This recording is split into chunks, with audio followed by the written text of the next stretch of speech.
नमस्कार दोस्तों, कैसे हैं आप लोग। तो स्वागत है आपका अपने YouTube चैनल मोटिवेशनल व्यूज पर। तो ये बताने के लिए कमेंट्स बॉक्स में हर हर महादेव जरूर लिखिए। दोस्तों, आज के इस वीडियो में हम ज्यूत पुत्रिका की कथा सुनेंगे, चिल्हो सियारन की, जिसे सुनने मात्र से ही पुत्र की आयु दीर्घायु होती है। और जितिया व्रत में जरूर ये कथा सुनना चाहिए अपने पुत्र की लंबी आयु के लिए।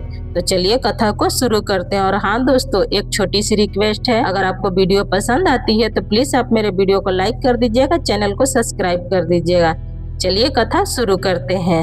एक वन में पाकड़ के पेड़ पर एक चील रहती थी। पास के ही झाड़ी में एक सियारन भी रहती थी। दोनों में खूब पड़ती थी। चिल्हो जो कुछ भी खाने को लेकर आती थी उसमें से सियारन के लिए भी जरूर हिस्सा रखती थी, और सियारन भी चिल्हो का ऐसा ही ध्यान रखती थी। इस तरह दोनों का जीवन बहुत आनंद से कट रहा था।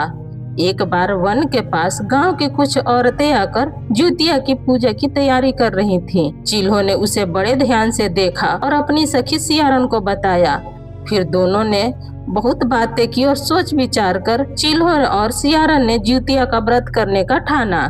चिल्हो और सियारों ने ज्यूतिया का व्रत रखा। बड़ी निष्ठा और लगन से दोनों ने दिन भर भूखे प्यासे रहकर मंगल कामना करते हुए व्रत में रही। मगर रात होते ही सियारन को भूख और प्यास सताने लगी। जब बर्दाश्त न हुआ तो जंगल में जाके उसने मांस और हड्डी पेट भर खाया। चिल्हो ने हड्डी चबाने की आवाज कर सुनी तो पूछा कि यह कैसी आवाज है। सियारन ने कह दिया, बहन भूख के मारे पेट में गुड़गुड़ कर रहा है, यह उसी की आवाज है। मगर चिल्हो को पता चल गया कि सियारन कुछ न कुछ खा रही है हड्डी, और उसने जाकर देखा तो सच में हड्डी खा रही थी। जब तक उसका व्रत का संकल्प टूट गया था और उसका व्रत भंग हो चुका था। चिल्हो रात भर भूखे प्यासे रहकर व्रत को पूरा किया और सियारन का वहीं व्रत टूट गया। अगले जन्म में दोनों मनुष्य रूप में राजकुमारी बनकर सगी बहनें हुई। सियारन बड़ी बहन हुई और उसकी शादी एक राजकुमार से हुई। चिल्हो छोटी बहन हुई, उसकी शादी मंत्री के पुत्र से हुई। बाद में दोनों राजा और मंत्री बने। सियारन रानी के जो भी बच्चे होते वो मर जाते, जबकि चिल्हो के बच्चे स्वस्थ और हटे कटे होते थे। इससे उसे बहुत जलन होने लगी सियारन को। चिल्हो के बच्चे हटे खट्टे हो रहे हैं और मेरे बच्चे क्यों मर जा रहे हैं। उसने कभी उनका सर कटवाकर डब्बे में बंद करवा दिया तो वो शीश मिठाई बन जाती थी, और कभी उन लोगों का कुछ भी बच्चों का बाल बाका भी नहीं होता था। वो बार बार अपने बहन के बच्चों के साथ ऐसा ही करती थी।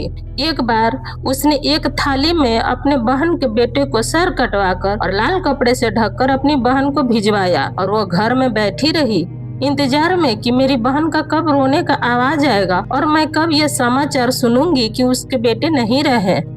लेकिन ऐसा नहीं हुआ। जितवाहन भगवान की कृपा से जब भी वो सर कटवाते वो अपने आप जुड़ जाते और उसके पुत्र जीवित हो जाते। फिर एक दिन जब उसकी बहन की रोने की आवाज नहीं आई उस दिन, तो वो दौड़ी दौड़ी अपनी बहन के पास गई। देख रही है कि उसके बच्चे खेल रहे हैं, तो उसने बड़े ही आश्चर्य से अपनी बहन से बोला कि मैंने तुम्हारे बच्चे का सिर कटवा कर थाल में भेजा है। लेकिन वो तो बोल रही है, नहीं, थाल में तो फल है, मेरे बच्चे तो खेल रहे हैं। फिर उसने जो भी अपना काम किया था वो अपनी बहन को बताया। तो उसकी बहन ने कहा, देखो बहन, तुमने पिछले जन्म में भी अपना व्रत तोड़ दिया था, जिसके वजह से तुम्हारे बच्चे हो तो रहे हैं लेकिन जीवित नहीं रह रहे हैं। फिर इस बार भी तुम ऐसा ही कर रही हो। जलन छोड़ दो और फिर अच्छे से अगले साल जब ज्यूत पुत्रिका का व्रत आए तो पूरी निष्ठा और लगन के साथ व्रत करो। ज्यूतवाहन भगवान तुम्हारी जरूर गोद भरेंगे। फिर अगले साल उन्होंने ज्यूत पुत्रिका का व्रत किया और ज्यूत पुत्रिका वाहन भगवान की कृपा से उसको भी पुत्र हुआ और वो भी जीवित रहा। तो ये मेरा कथा बस यहीं तक का था। कैसा लगा आपको मेरा कथा ये बताने के लिए कमेंट्स बॉक्स में जरूर कमेंट करिएगा। अगर आपको मेरा कथा पसंद आता है तो प्लीज आप मेरे वीडियो को एक लाइक कर दीजिएगा। चैनल पर पहली बार आए हैं तो चैनल को पक्का सब्सक्राइब कर दीजिएगा, क्योंकि आपका एक लाइक हमें बहुत ही मत और प्रेरणा देती है आगे की वीडियो बनाने के लिए। फिर मिलती हूँ एक नए वीडियो के साथ। तब तक दोस्तों जहाँ भी रहिए खूब खुश रहिए, स्वस्थ रहिए। धन्यवाद।